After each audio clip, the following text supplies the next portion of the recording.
Joining us now is Anita Hill, author of Believing: Our 30-Year Journey to End Gender Violence. Anita Hill, thank you so much for joining us today. It's a pleasure to be on your program. I'm looking forward to this conversation, not only to discuss what you've done in your career, what you've been through, but also to kind of focus on where we are as a nation today in regard to issues pertaining to gender violence, sexual harassment, sexual assault, all of those issues. I want to start though by asking about the aftermath of your testimony regarding the sexual harassment by now Supreme Court Justice Clarence Thomas. You took a tremendous risk in speaking out, and I'm sure there were consequences for that I'd like you to share with the audience. Well, yes, absolutely, there were consequences after I left Washington. I think most people just assume that when I left Washington after testifying, my life resumed as normal, but absolutely it did not. I was threatened, my job was threatened, my family was threatened. Friends lost jobs because of it. I think one of the things that we need to learn from these situations is that there is a before and there's a during and there's an after testimony. And the after testimony can go on for weeks and months and years in some cases. And that's exactly what happened to me. Nevertheless, what I'm here to say now is that I have survived that. I've moved on and actually have developed a real understanding about what 1991 meant and how it's still a reflection of some of the very bad behavior and bad outcomes and bad processes that exist in our country today. So, Professor Hill, let me start with an apology. Now, when I was watching those hearings, and I watched it meticulously back in '91. I was 21 years old and a Republican, and I didn't believe you. And I want to apologize for that. Now, it had no effect, even my roommates didn't agree. And I influenced no one, and I was not a talk show host. But it's personal to me, it's personal to you. So I just wanted to say that on behalf of all of the people who were wrong. And I want to ask a question related to that. How much did you expect people like me and others, much more relevant people, to not believe you? And what made you come forward at that time anyway? Well, what made me come forward? Well, first of all, let me say thank you for that apology. Your apology is accepted.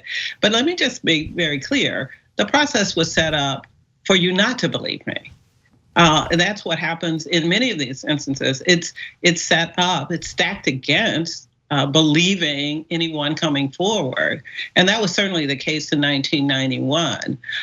Did I expect more? I don't know that I expected more, but I felt that it was my responsibility to provide information to the Senate Judiciary Committee. The Judiciary Committee was deciding on a nominee that would serve on the Supreme Court, our country's highest court, for a lifetime. And that's not only important to me as a lawyer, but it's important to me as an individual who lives in this country, who can benefit or can be deeply harmed by the wrong person making decisions like those that suggest he is above the law, which was the case in terms of his behavior toward me. As you talk about decisions being made, I can't help but think about the various contexts in which panels of men or legislators consisting mostly of men make decisions that overwhelmingly impact the lives of women. In your case, you had the Senate Judiciary Committee that was composed of men. President Joe Biden at the time was the chair of that committee, and the line of questioning lacked any and all empathy. More importantly, lacked any perspective on what it's like to be a woman in the workplace. In the case of Texas, you have mostly male legislators voting in favor of a law now that essentially bans abortion and violates reproductive rights in that state. And there's really no consideration for First of all, what the lived experiences are for women and how these decisions negatively impact women's lives. Do you feel that things have really changed in the last 30 years in that regard? Well, I think a number of things have changed, but let me just say this. I think with regard to any legislation, one of the things that we have to address in this country is the value that people put on women in their lives and the impact that those pieces of legislation can possibly have to something like the basic safety. And that was what was going on in Washington in 1991. And as you suggested, it's still going on today. Legislators, largely men or largely male-led legislative actions, are influenced by people's experiences and lack of empathy and lack of willingness to understand how what they decide impacts our lives. And in the case of questions around sexual harassment, reproductive rights, sexual assault, really imperils the lives of women and many others, non-binary folks, and in many cases some men as well. And so I think there's this real need for us to have representation that reflects the experiences that we all have. You know, one of the great examples of the court being sort of out of step was called out by Ruth Bader Ginsburg on a number of times when she said, you, the members of the court who were in the majority in some cases in which she dissented, you do not understand the lives of women. And I think it goes one step further. You don't value the lives of women, because if you valued the lives of women, the Senate Judiciary Committee would have taken time to understand sexual harassment in 1991. They would have taken time to understand sexual assault in 2018 when Christine Blasey Ford testified. So, Professor Hill, I'm going to go back to this one last time. I really want to talk about the general thesis that you're laying out in the book, but when I look back at what they did wrong, it's hard for me as an outside observer to pinpoint what it is, and I'm sure that you have opinions on that. So how Republicans treated you is obvious, but what do you think Senator Biden back then should have done differently that could have given you a fair hearing? Well, just as I was referring to, he could have called expert witnesses to talk about sexual harassment. There were witnesses waiting to be called who were experts in sexual harassment, who I didn't know, but who could have informed the committee, could have informed the American public, could have helped them understand how the problem works in the workplace and why people don't come forward. Yet, what Biden allowed was me to be accused of lying because I didn't come forward sooner, when that is in fact the norm, and experts could have told him that. The other flaw was, of course, that he failed to call other witnesses who had experienced the same behavior with Clarence Thomas, witnesses that I didn't know, but who were available and ready to be called on. They were not. Their statements were entered into the record in a written document. But of course, we know that there's nothing like having witnesses appear in person. I just want to be clear that, I talk about 1991 in the book, and I talk about it not because, I'm stuck in 1991. I'm talking about it because it's a reflection of what's going on in the country today, not only in public spaces, but also in private corporations where people come forward and they're not given any attention, they're not valued. They may not even have their claim investigated, just as it was not investigated. Christine Blasey Ford's wasn't investigated. We have a problem, and I learned this very early on, that 1991 wasn't just about sexual harassment in the workplace. I learned very early on from an incest survivor that what he experienced, what he tried to come forward to tell his parents about his abusive relative, was very much like what I experienced in 1991. But I've also heard from people who are survivors of intimate partner violence. I've heard from people who are rape and sexual assault survivors.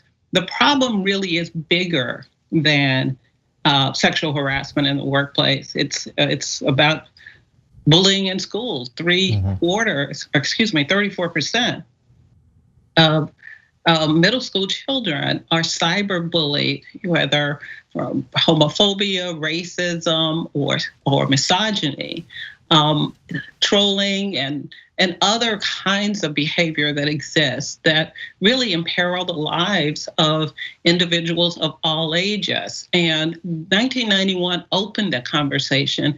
We have moved beyond 1991 in some ways in terms of public awareness, but the behavior is still going on, and the processes that are meant to protect us are not working. Real quick follow-up.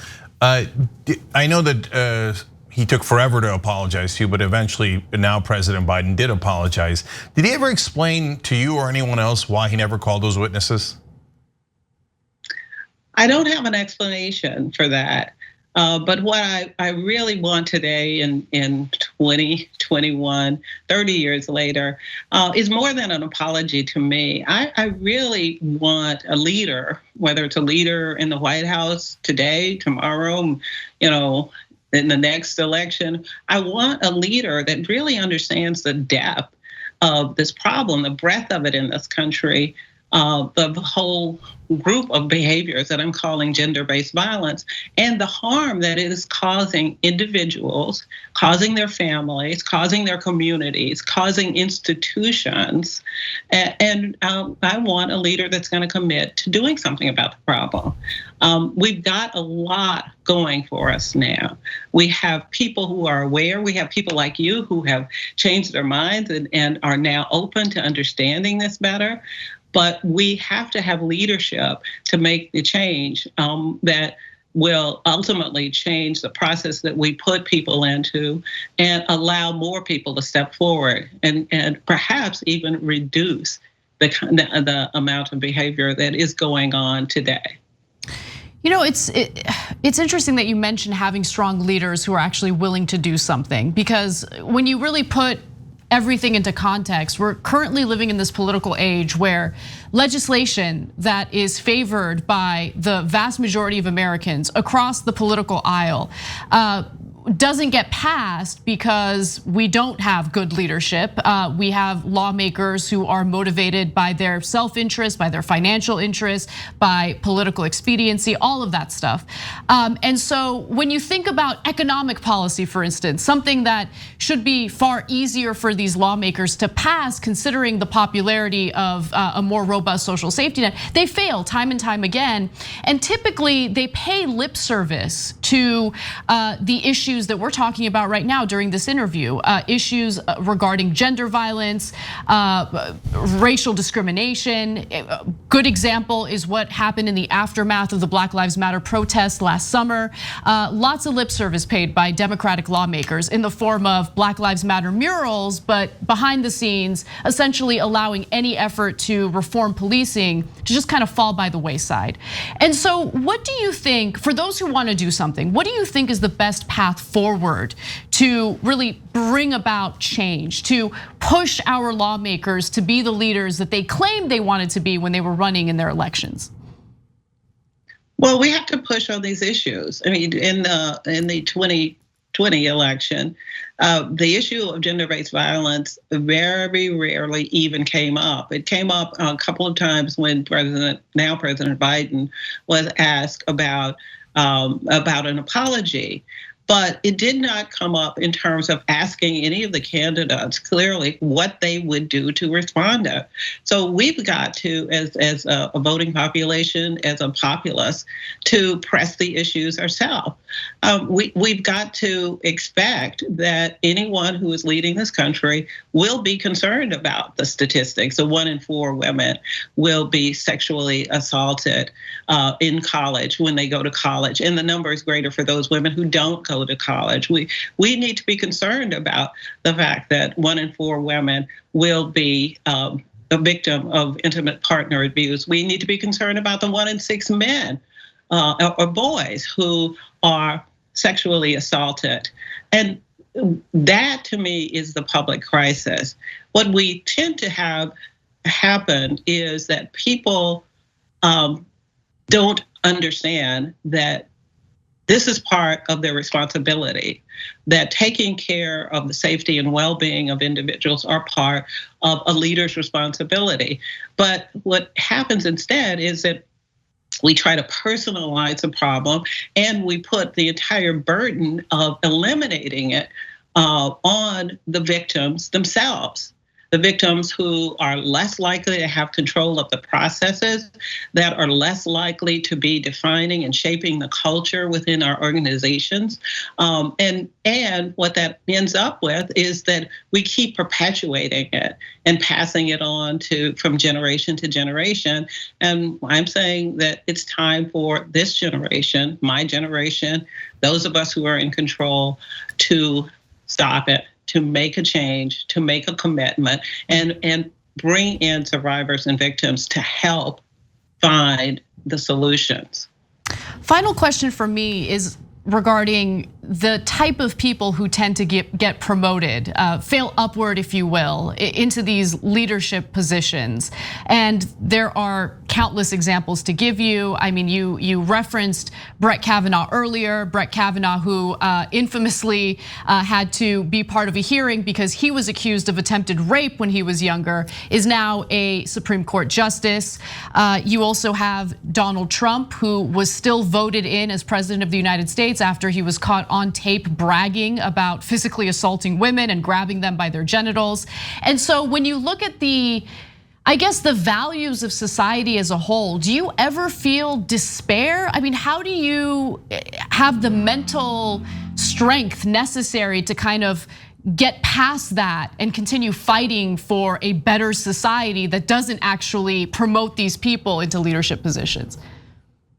Well, I'm encouraged because people still come forward. People still speak out. We just need to all join and put that energy together. The energy together that we need to affect change. One of the ways that we can think about it is that we have many people now across the political whole spectrum who are saying that they believe deeply in democracy. But just if we take a very few of those of the Democrats who say they believe in democracy, this problem of gender-based violence is a mark, and not a good mark. It's a bad mark on our democracy. When you think about the institutions that have really been corrupted by this problem, our courts, our legislative body, our three most out of the last 5 presidents have been accused of sexual misconduct. Look at what's going on in our military. Mm-hmm. This problem is a threat to our democracy, and we need to address it as such and stop thinking about it as a personal problem that we alone as victims and survivors have to endure or find our own solutions for. All right, and my last question, Professor Hill, is when I talk to other guests, I sometimes talk about how we're still, in a sense, in the post-Civil War era, that we never fully recovered, we never got to full equality, and history will look back and say, oh yes, this was still squarely in the post-Civil War era for America. And I feel the same way about the 19th Amendment. And I'm wondering if you feel that it would be helpful to discuss it in that context so people understand, well, just 100 years ago, almost quite literally, women didn't even have the right to vote, let alone the assumptions that went along with how women would be treated at home, in their families, workplace, and that we're still working through that process. And that maybe if we frame it that way, people can begin to understand that search for freedom and equality that you're talking about. Well, I think that's a wonderful way to begin to open the conversation. As a matter of fact, I did so in the book to talk about what does universal freedom and universal rights mean if, in fact, any of those rights can be taken away by violent behavior. Then it's absolutely meaningless to say that we have the right to vote or that we have the right to an education or a right to work if, in fact, that right can be taken away, it can be altered, it can be reduced by abusive behavior in the institutions that we find ourselves. So I think you're absolutely right. But we have to go not just look at the 19th Amendment, we've got to also consider how even within the 19th Amendment, race was an issue. That there was, that the suffrage movement was in many cases exclusive of women of color, and that the fight for women's suffrage really almost completely fell apart because of racism within the ranks. So it's a good place to start. But I think starting with the 19th Amendment but that's the concept of what universal suffrage and universal rights actually mean in this country if we can't protect people from abuse. Professor Anita Hill, thank you so much for joining us. And everyone, please check out her book, Believing, Our 30-Year Journey to End Gender Violence. Thank you again. It was a pleasure having you on the show. Thank you both. There are a lot of great ways to watch the Young Turks, but is there a best way? Of course, the best way is to watch live. Tune in weekdays, 6 p.m. Eastern, 3 p.m. Pacific. You get our uncensored, unapologetic version of the news that you won't get anywhere else. Watch us live.